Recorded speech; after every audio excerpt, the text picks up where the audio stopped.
So good morning again. Good to see everybody this morning.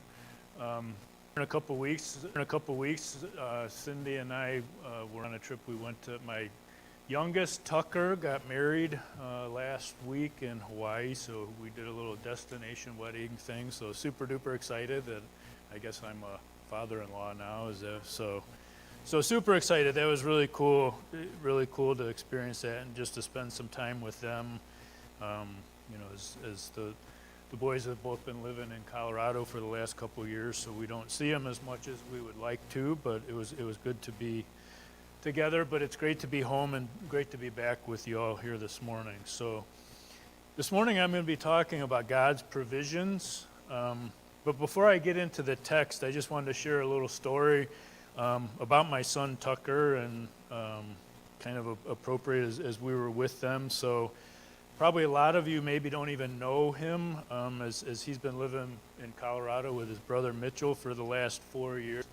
So after high school, Tucker graduated from high school, and he was going to go to Ohio State. He thought he wanted to follow in his dad's footsteps and become an engineer. So he went to Ohio State for a year. Of course, it wound up being, it was the COVID year. So basically he went to Ohio State and sat in his dorm room for 9 months. He didn't go to a class. He didn't go to the dining hall. He didn't, it was just kind of typical the Ohio State University experience. And it just wasn't a great experience for him, but he actually hated it, to be totally honest with you. So anyways, so fast forward to he went through the first year, and it was a couple weeks before he was supposed to go back for his second year.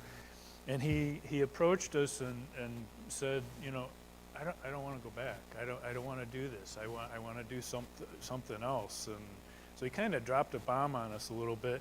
And I was a little bit, Cindy and I were a little bit bummed out because he was afraid to tell us. I think our society, it pushes so much for kids to get a college education and get a degree that he felt ashamed. He felt like that's what he's supposed to do, and he didn't want to tell us. But he finally came and he told us. He said, he decided he wanted to pursue woodworking, which was since he was a middle schooler, that was a hobby.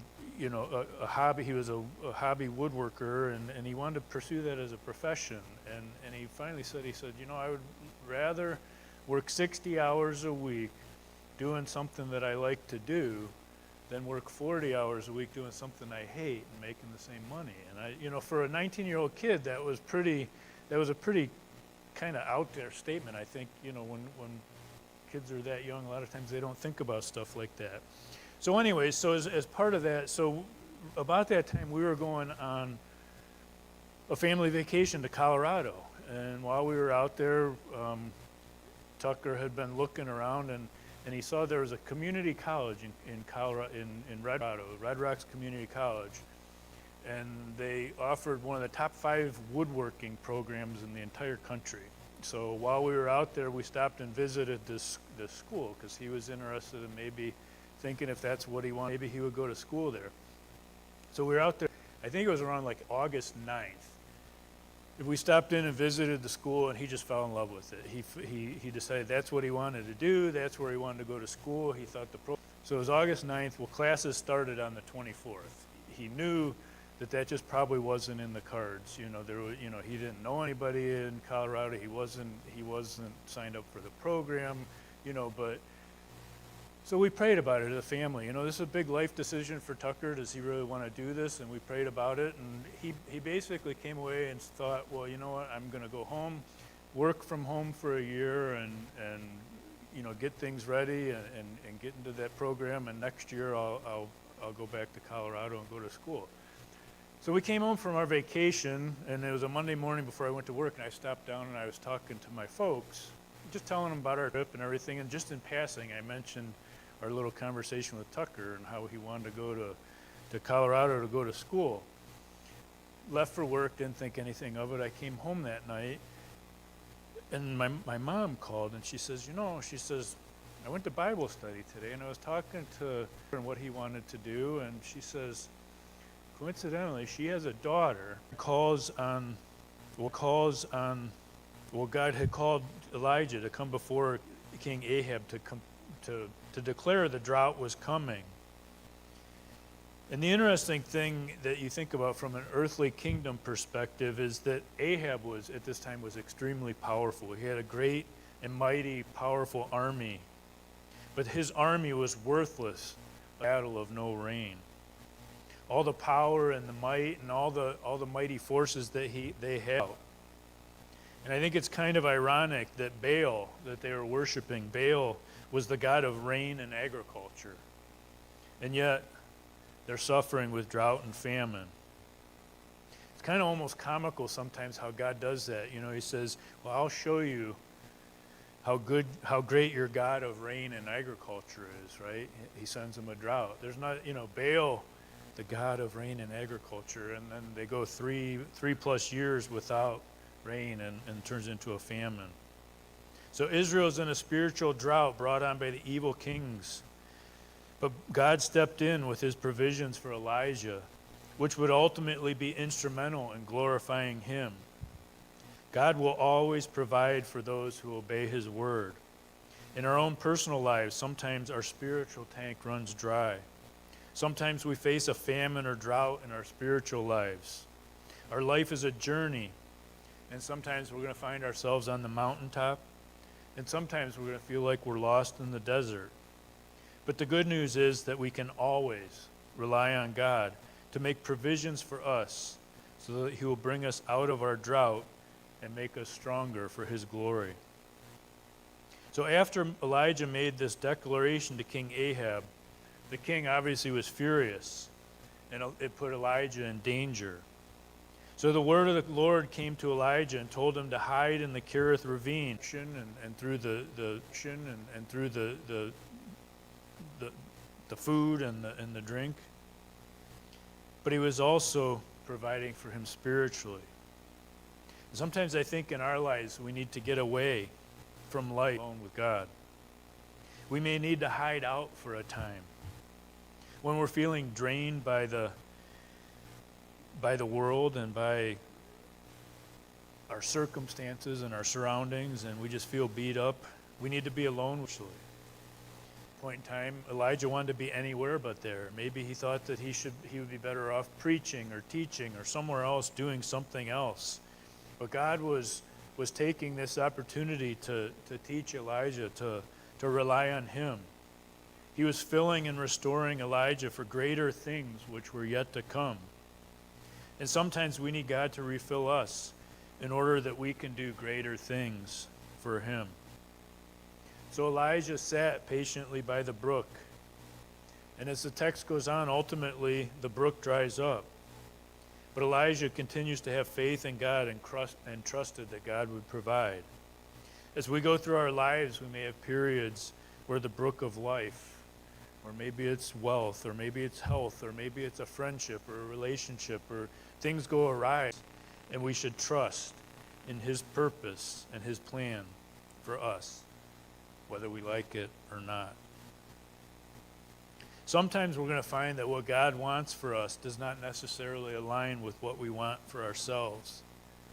I recall a time in my life where I wanted healing for my girls. So I mentioned earlier, I talked about my son Tucker. Well, Tucker was actually a triplet. 23 years ago, I had a 2-year-old son, Mitchell, and God had blessed me with 3 more children, Tucker and his 2 sisters, Sadie and Maya. And they were beautiful. They were amazing. They were perfect. And I'm not going to go into a bunch of details about it, but unfortunately the girls were eventually diagnosed with something called mitochondrial disease. As a father, I was distraught. I was destroyed. I just couldn't wrap my brain around the fact that my 2 beautiful little baby girls were sick. I wanted physical healing. I wanted God to make them better. You know, at the time when they were sick and first diagnosed, we chased every fad that was out there. we spent crazy, crazy, crazy amounts of money on alternative medicines and alternative therapies, and every new thing that came about, we tried it. We tried everything. We went to prayer service. We went to healing service. I don't know if they still do those, but at the time there was, those traveling things, and they show up and they advertise, and it's this big production, and they get together, and I remember we lined up at this one church somewhere, and I don't remember where it was, but for this healing service, and lines around the block of people trying to get in, so you can walk up front and some wacko can smack you on the forehead and declare that you're healed. And I'm not saying that there aren't miraculous healings, but that's not what happened in this case. We put all our hopes into, we were going to make them better, and we were going to do whatever it took to make them better.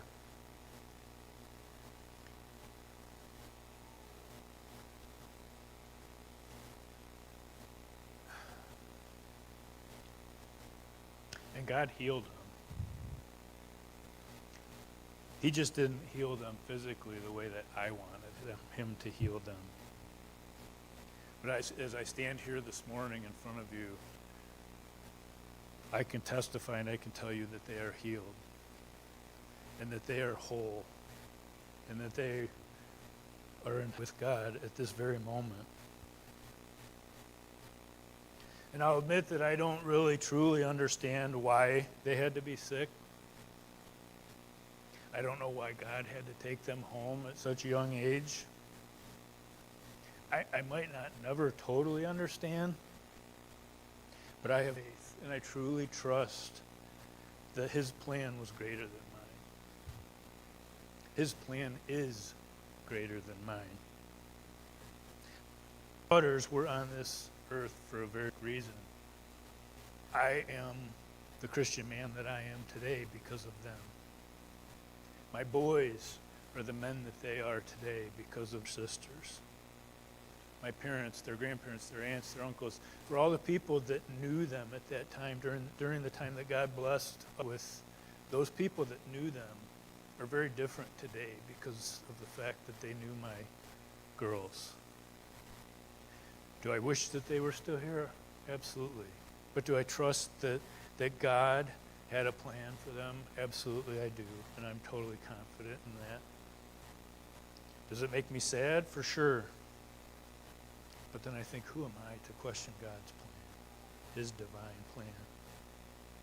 And it brought to mind Isaiah 55, verse 6, and then verses 8 through 9. It says, "Seek the Lord while he may be found. Call on him while he is near. For my thoughts are not your thoughts, neither is the Lord. As the heavens are higher than the earth, so are my ways higher than your ways, and my thoughts than your thoughts."